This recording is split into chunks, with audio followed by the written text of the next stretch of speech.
I'm Stuart Bloor. Welcome to episode 8. Martha, it's a ferret. What's all that about? Well, all will be revealed in due course, but in the meantime, let's go bankside and get some baits in the water. I'm kicking this week off with a visit to a Black Country pool. I have fished here in the past, some years ago, never on a regular basis. Always targeting other species, so it's a first for me. I know there are carp in here. I don't know how many. I don't know what size they go to. I haven't got a clue about this place as far as carp are concerned, other than they're in here. But anyway, that's part of the challenge, isn't it? The one thing though I would say is it's not very pleasing to the eye. There's litter everywhere, all the way around the banks. I know people say, oh, they're not proper anglers. Well, they're fishermen that have dumped the stuff there, and whether or not they fit our criteria of what an angler is, the reality is, as far as the general public are concerned, they're fishing, it's angling related litter. I think the only thing that we've got as a saving grace is that it's not exclusively an angling problem. It's actually a society problem, isn't it? Anyway, less of that. The rods are out, and it would be great if I could get a fish on the bank today. I'm ready to pack away now. Nothing at all, nothing showing, and I don't mean carp, I mean any species, not even a tiny roach breaking the surface. But do you know what? I've had 2 baits in the water, and that means I had more chance than if I'd have stayed at home. It's very windy, very wet at times, but as long as your bait's in the water, you've got a chance. I don't know how much filming I'll get to do today, but one thing's for sure, I'll be fishing, and that is the most important thing. And the first fish is a chub, lobworm boilie. It's not my target species, but A, there's no such thing as a nuisance fish in my book, and B, it means lively, and B, it means I'm not a blanker. And this is why you always kneel down with your hooking mat just beneath you when you do fish photos. But very rarely do you drop them anyway. You can actually feel, like I can there, when they're about to put in a little spurt of life. Anyway, this one is very much alive, and it's also going back the same way as well. This time I'm definitely not into a chub, unless it's an absolute record-breaking monster, but I'm playing my target species for today, carp, and hopefully no hook pulls, and I'll get this one on the bank. Here it's splash there. Anyway, stop filming now, drop down to the water's edge. Well, I'm already there anyway, but you know what I mean, and let this fish. Hopefully, when you see me next, I'll be cradling a carp. I'll get it up in a moment. It's like the chub, very lively indeed. Now look at that, look at that, that is a fantastic looking fish. I'm going to bring it closer to the camera there. Look at the scales and the coloration on that. I hope it comes out actually on the video. Fantastic. Well, I am, as they say, one of those happy campers.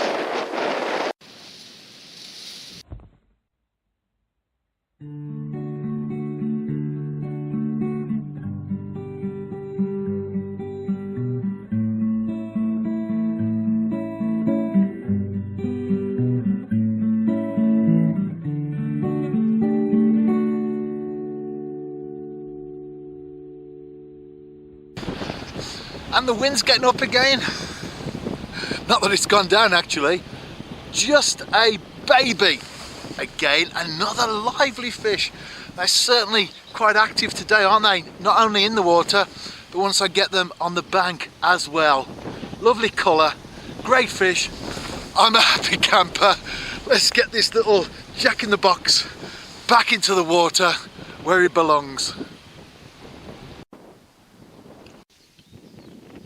Martha, it's a ferret. Well, a few episodes back, I was in this very spot talking about something, can't even remember what it was now, but Mike Daniel was watching the video with his 9-year-old daughter, Martha, and you can see there, is a cage. And Mike spoke to me on Facebook and said, what's in the cage? Martha wants to know.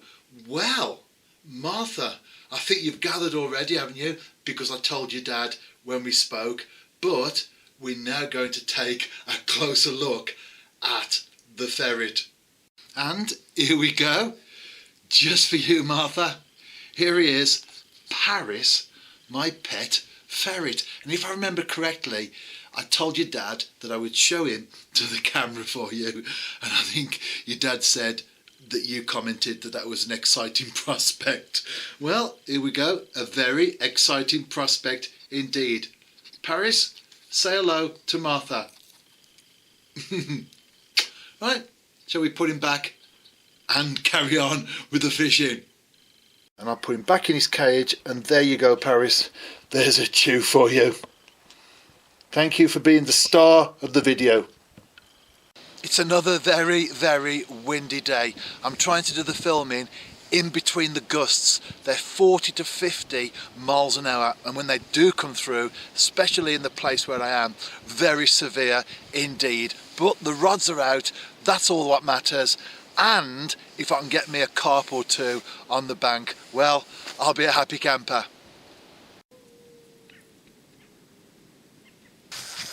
And I'm into a fish. I'm not sure if it's a carp initially. Yeah, I think it is. Could have been a chub. Still water chub are in this venue, but I can tell from, oh no, I've had a hook pull. The dreaded hook pull. Never mind, at least it shows there's feeding fish out there, so at least there's a positive in my hook pull, isn't there? That's quite fascinating. I don't think I've ever seen that before. The sky is predominantly clear, there's no rainbow anywhere, and yet those clouds there, just the two of them, two main clouds, are actually carrying the colours of the rainbow. Fascinating. I'm fishing on a point, and as you can see in front of me, lots of overhanging trees. That's an island, by the way, and I'm putting baits right up close to those trees. Perfect location for winter carp. Very cold day today, very breezy, and the wind is coming from pretty much a northerly direction. I know that because I got the River Severn not too far away, and I know which way that flows. And I've got an app on my phone, a compass app. It's amazing, isn't it, phones these days.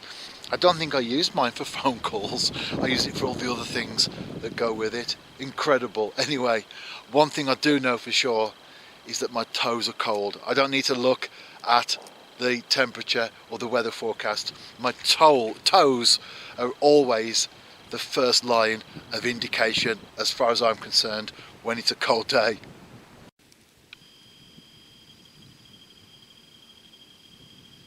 Second bite of the cherry time and another little pull round there, because I'm not fishing with a pod, just got the rods on the ground. Anyway, well, on the unlucky mat. Hear the splash, I'm about to net it. Hopefully no hook pull this time.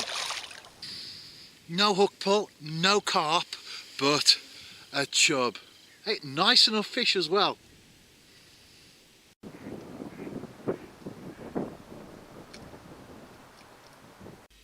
I came across a story some time ago. Now, I'm not sure whether it actually happened or it's one of those modern day parables, but nevertheless there's a great message in there, something for us all to think on. There's a tribe of people living in a far off, distant, remote land, and they get their water from the local stream, and they've done that for generation upon generation, and all has been well. But one particular time people started to get sick in the village, and what they did is they worked out that it was because of the water that they'd been drinking from the stream.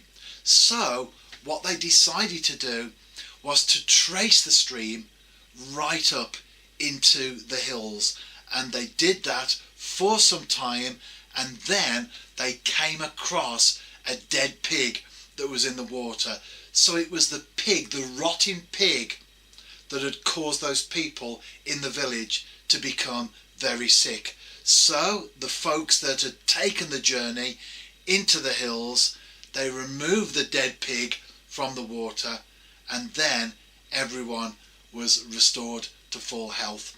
So the message is that what we have to do in our lives is sometimes we have to go back and we have to trace things to when they started to go wrong. There may be a situation going on in our life now, we may be in a bit of a mess, a bit of a difficulty or whatever.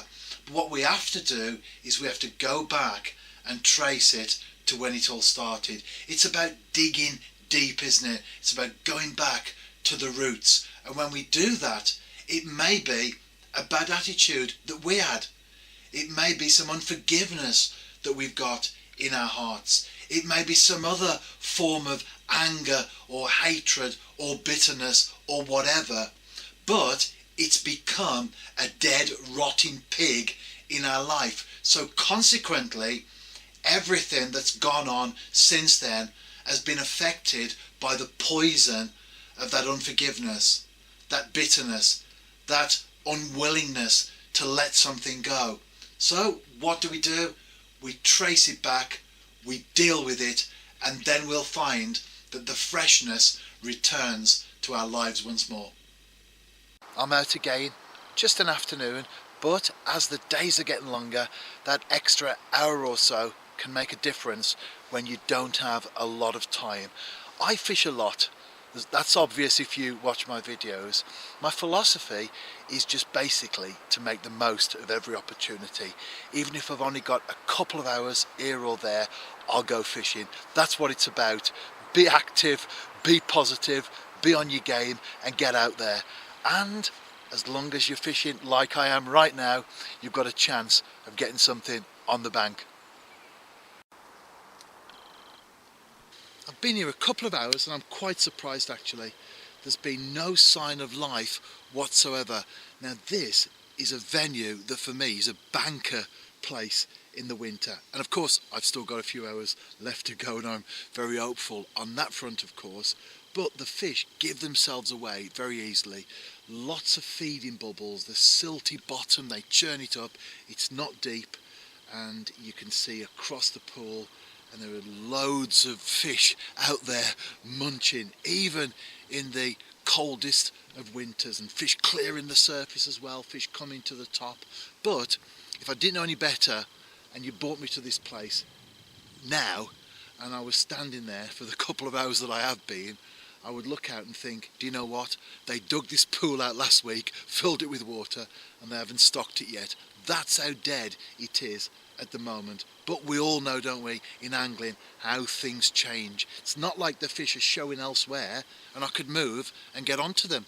There's no sign of life whatsoever from the top right down there in the shallows to where I am on the dam wall or along the sides either, or for that matter out in the middle. I was just sitting there thinking, am I destined for my first ever blank on this venue? And the rod came alive. I'll tell you something, I seriously don't want to hook pull. In the next couple of moments or so, I really want to get this fish on the bank. Still no feeding bubbles, no signs of fish activity at all. But I'll tell you something, there was one out there. He took the bait and I'm about to net it right now.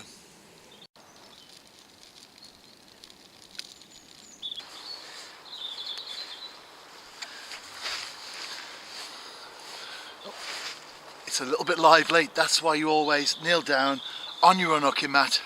There you go. As you can see, not a massive fish, still lively. Not a massive fish at all, but you can only catch what's in there, and this is representative of the sort of fish that this particular venue holds. But I'll tell you what, I'm a happy camper. I'm ready to cast out. As you can see, simple setup, PVA bag. You can see the hook there just nicked into the top, so the bait is inside with the pellets. Cast out. I'm fishing about 2 rod lengths out from the bank.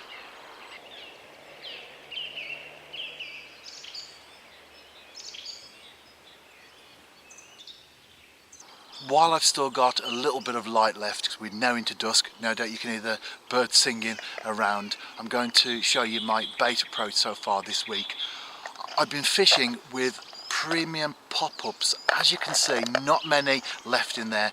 I usually do 3 bait orders a year. This is the time when I'm coming to the end of one, about to make another, so it's literally like the chef in the kitchen going into the cupboard, not much in there, mix and match whatever you've got. So I'm tending to throw a few things in and use them up, as it were. But the other rod, it's still lobworm. That's a lobworm pop-up, still lobworm. They are corn-shaped popper boilies. Now I haven't got any lobworm boilies left, but I've got some Frankfurter sausage, so I've been putting those around, but soaking them in lobworm dip. Then I've got some pellets, and these are actually lobworm. So you might think, do you know, that's why you struggled this week, because you've mixed and matched, you've put things together that haven't really gone. Well, that's not necessarily the case. The venues that I've been on, they aren't rock hard waters. You don't have to fine tune to the point where everything has to be coordinated. The reason why it's been difficult this week is because the water temperature has plummeted. It's been quite a cold week. The wind direction has changed, but I've caught, and for that I'm very, very grateful indeed.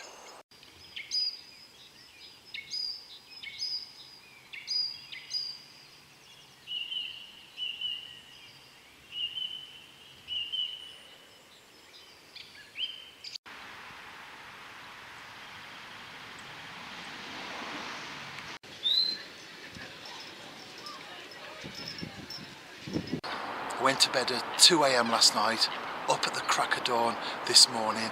I've been on Welsh football duties. I drove hard all the way back, not fast, not breaking the speed limit, not dangerously, but made sure I got home just in time to change into my fishing gear, load the car with the stuff, grab a couple of sandwiches, a cup of tea, and here I am down a lake for my final carp outing of the week. This is not a runs water by any stretch of the imagination, and ideally I would prefer to have much more time on here. But do you know something? If I only do 3 hours this evening, although the odds might be stacked against me, I've got more chance than if I wasn't here, and that's a fact. I caught nothing, and that was planned as my last session, but I've managed to get a few hours this evening, a day later, so I'm back on the same lake doing the same thing. I've got even less time this time round though. I've got a Welsh game tomorrow. It's one of those where the alarm clock for me is set at 6:45 AM, and I'll arrive the next morning back home about 2 or 3. Not that I'm complaining, just saying can't stay too late this evening. Got stuff planned. Anyway, here's a photo for you. This afternoon I was babysitting my granddaughter. My eldest daughter went out. I fell asleep on the settee, took my trainers off, fell asleep on the settee. When she walked in, she said, "I've got to take a photograph of this." And there you go. I'm back home in my tackle room. I didn't get anything at all. And you may be thinking to yourself, why do you bother to put sessions like that on a video? Well, I think it's important because these videos are an insight into my angling, and as we all know, you don't catch all the time, especially like this week. I've been going for carp. It's been a tough week, and bear in mind that fishing most days, if there's a tough week out there, then I get all those sessions together at one time, whereas if you go every week, every fortnight, the next time you get out there, then conditions could well have changed. But I think it's important to put them in there because it gives the reality of what fishing is like. We don't catch all the time. We do have blanks. We do struggle. And what I find is it actually encourages other people because folks can watch the video and think to themselves, you know, this guy catches some nice fish, and I do. If you watch my videos during the course of the year, I will put some decent fish on the bank, but there's also times when the going is tough and I struggle, maybe sometimes one fish. It's often a fine line between success and failure, or as in the case of the last couple of sessions and the opening one in this video, I didn't catch anything at all. I hope you've enjoyed the video. I've certainly enjoyed putting the clips together and of course being out there bankside. That's what it's all about. Anyway, out and about yourself, as always, tight lines, and I'll see you next Saturday.